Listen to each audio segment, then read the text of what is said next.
to Golden Life Living. I am your host, Charise. Today we are discussing growth is a continuous journey.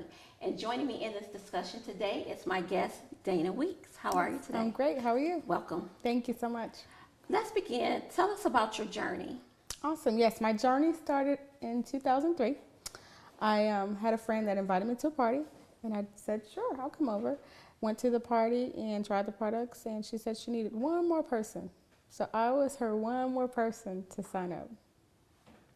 Excellent. So what prompted you to begin building a business with Mary Kay Cosmetics? Well, one of the things that really intrigued me and caught my heartstrings was the premise of God first, family second, and career third. And that's what's in line with what I believe. I believe that should be the order of things. God first, family second, and career third. When those things are in order, then everything else falls into place. Okay, so there was a connection for you. So sort of how you listed things and your values Yes. in your life, and to see a corporate culture doing that resonated with Exactly. you. And being a consultant since 2003, have you experienced instances of stagnation or complacency? Definitely. Definitely. And I think those times of complacency or stagnation has been on my own part. It hasn't been due to any other, of course, outside influences can play a part, be it your circumstances in your home or work life. It's always the home and work life balance. So in terms of the stagnation or complacency, it was things that I just didn't want to do because I was in business for myself. I could choose to pick it up when I want to or just not do it if I didn't want to. Okay. And did you feel like that was more of the self-doubt and fear creeping in? I don't think it was really more self-doubt or fear. I think it was really out of convenience or not being convenient, I guess is what I'll say. Okay. Now, what was the catalyst in prompting you to get unstuck? The catalyst for me was actually I went to a seminar, and seeing the women that walked across that stage and hearing just what they were making was like, wow. I mean, really, people that looked like me, people that didn't look like me, people that had so many different things that I viewed as either positive or negative. And I was like, if they can do it, I can do it. So it really gave me that push to keep going forward. Take it a little bit more serious. That's right. And not just, That's right. And not lay just back. making it a hobby. In what ways do you incorporate growth initiatives, whether it's in your business or your personal life?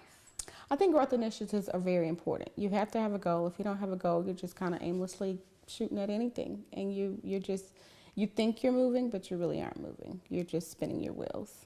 So you've got to have a timeline in place of when you want to accomplish certain things. Okay. Do you goal set and then a pin the time that you want to accomplish things? Yes, I do. I definitely do. And one thing that I've noticed is sometimes the deadline may change, but the goal remains the same. Okay.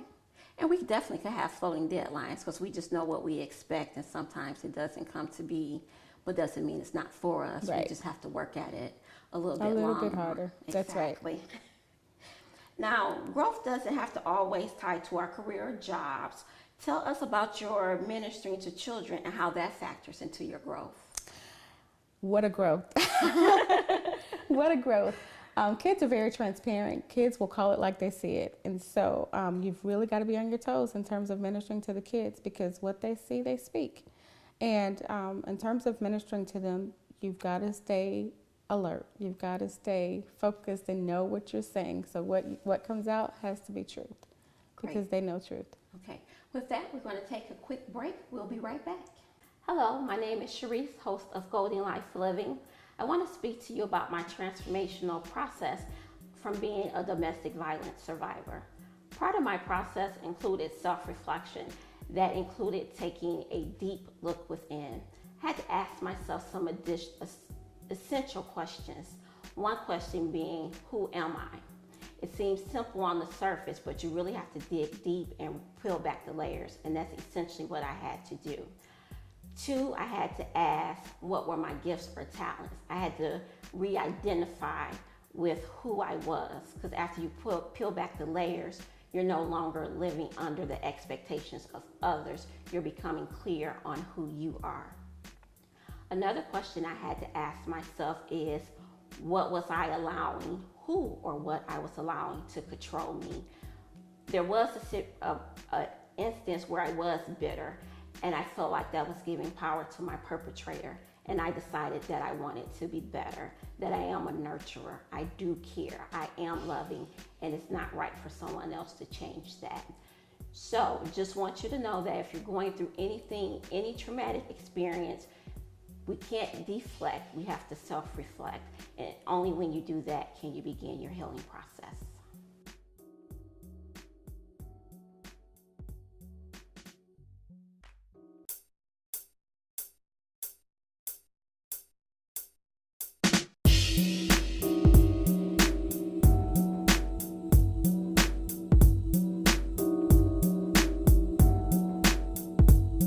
Welcome back to Golden Life Living. Today I'm joined by Miss Dana Weeks. Yes. Thank you for joining us.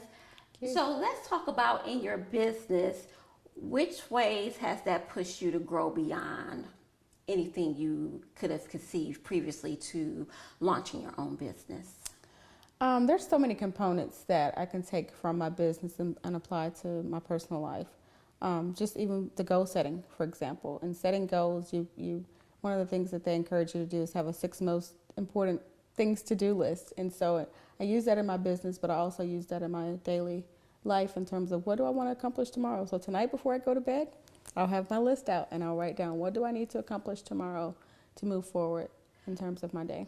Excellent. So you write 6 things down for each day? I do, at least 6. At least 6? Yes. Now, not on the personal front, but on the business front, would you mind sharing what you listed in the past as far as your growth and development? Yes, in terms of my business, usually it's making those one-on-one connections with people that I've met out and about. It could be actually following up with people that are on my team.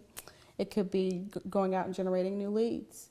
So it varies from day to day in terms of what's on that list. And some of those things could be carried over from one day to the next. Okay.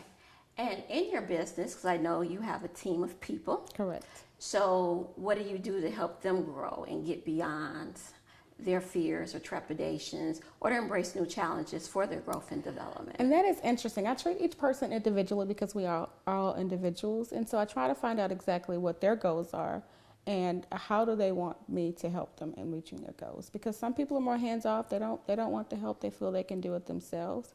And then some people want you to kind of push them or pull them along the way. So it depends on the individual and what kind of help they need. So if they need some help, I'm there. I'll give them a weekly call or daily call, whatever it may be. And if not, then I will say, okay, you don't want any help? I'll let you run your own race. So it's almost like a coaching. Definitely. And you meet people where they are. I meet them where they are. For those that don't need it, then I'll be hands off. That's right. And do you find the ones that do want the help, are they excelling more, or there's really no barometer for that? There really isn't, because, based on my experience from what I found, those that say they don't want the help are the ones that really need the help. And Okay. It seems like those that ask for the help are the ones that are more productive. Okay. Yeah. All right. Like on their own, if that makes sense. Okay. So it's a little bit different. And so for the people that don't want the help, I know you don't push. Is there a gentle nudging? There is that you always. do? There is. There is always. I still have that gentle reminder of just touching base to find out where are you, what's your goal, and just to find out where they are.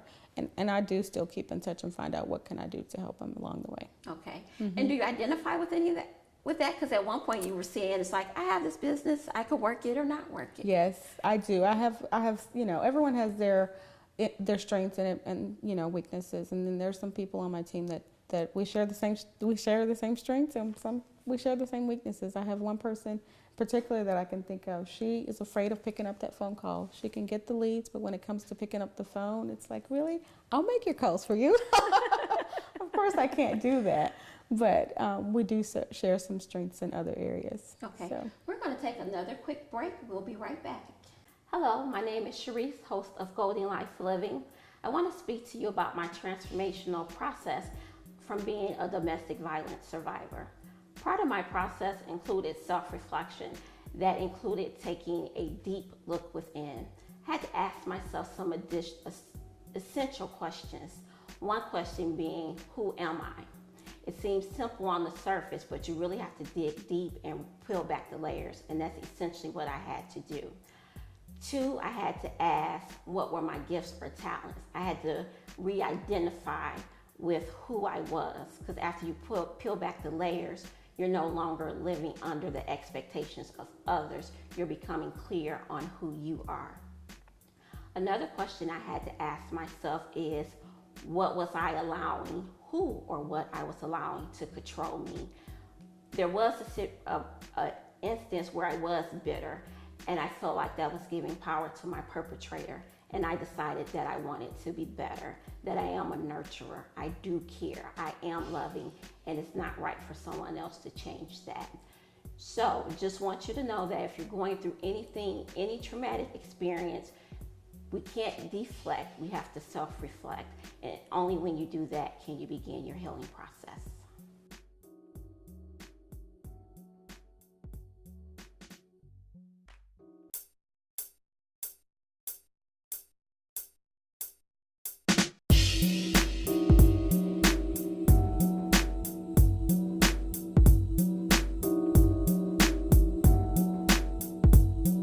Welcome back to Golden Life Living, and today I'm joined by Mrs. Dana Weeks. Thank you for joining us. Thank you. So we're talking about growth, and we're going to kind of transition this into the aging process. And as women, we're always looking for ways, just to, we want to grow and be seasoned, Right. but not look it. That's right.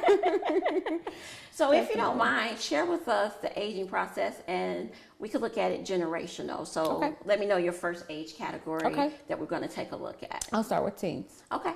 So typically in the teenager years, that's when you start having the acne, and when everyone kind of wants to hide their faces. And, a lot of people, young ladies, want to put on makeup, and but they don't know the proper techniques for taking care of their skin, which can cause further damage to their skin in terms of the acne. So it's important that you have a cleansing regime other than just soap and water. Exactly. So it's best to have a cleanser as well as a moisturizer so that you can cleanse your skin, and you use some type of astringent to unclog those pores that are clogged, which is causing the acne blemishes. All right. And I'm still dealing with acne. So next It doesn't always, yes. sometimes it starts later. It does. Or you've been dealing with it since your teens. Now, so as the next group are 20-year-olds? Which we consider our millennials, yes. Okay. So moving into the 20-year-old group, you have those who may still be dealing with some signs of acne, but they don't really care about taking care of their skin because they feel, oh, I'm young, I've got time. They're not worried about it. But you don't have that much time. It's still important to have a skincare regime in place so that you're taking care of your skin and you're preventing the signs of aging as you get older. Okay. And now do we transition to the 30s, or is there a range? Okay. We do transition to the 30s. The 30s, of course, your skin's always changing. It changes just because of the normal aging process. So you want to kind of defy some of the gravity. It's always pulling your skin down. So again, you've got to have something that's not only cleansing, but it's toning the skin, and it's helping to defy that aging process. Excellent. 40-year-olds? The 40-year-olds, you're dealing with loss of collagen, and then you're starting to deal with in some cases, age spots. So you can see some of the darkness on the skin, or in some particular cases, it could be something. Some people have other types of things that may be going on, such as eczema, rosacea, different things that can cause other signs or things to cause for different, that may require different supplements outside of your typical aging skincare. Okay. Now, is age spots, is that sunspots, or that's two different? Age spots could be similar to sunspots. It is when your skin has been exposed to the sun. You haven't used any type of preventative treatment for that. Okay. And next is our 50s. Next is our 50s and plus. And again, even with that group, it's nice to have some type of serum that you apply to your skin to replace what your skin has lost throughout the process of your normal wear and tear throughout the day. Okay. Now, if you don't mind, let's just go through the skin care process for each category. So for teens, you've got the acne treatment, which is usually blessed. You need some type of blemish control toner, but you also have to have some type of cleanser and moisturizer. Okay. And the millennials? The millennials, again, you still need that cleanser and moisturizer. Okay. And can we lump it together with the 30 to 50? We can lump it together. For that group, you need to have some type of anti-aging product, as well as something that's replacing the collagen that's been lost in your skin. Okay. And their process, day and night? Day and night. That's All right. You've got to do it day and night. Okay. Dana, I want to thank you for joining us today. Thank you. I really appreciate it. Awesome. So the viewing audience, we'll see you next time. Until then, have a golden week.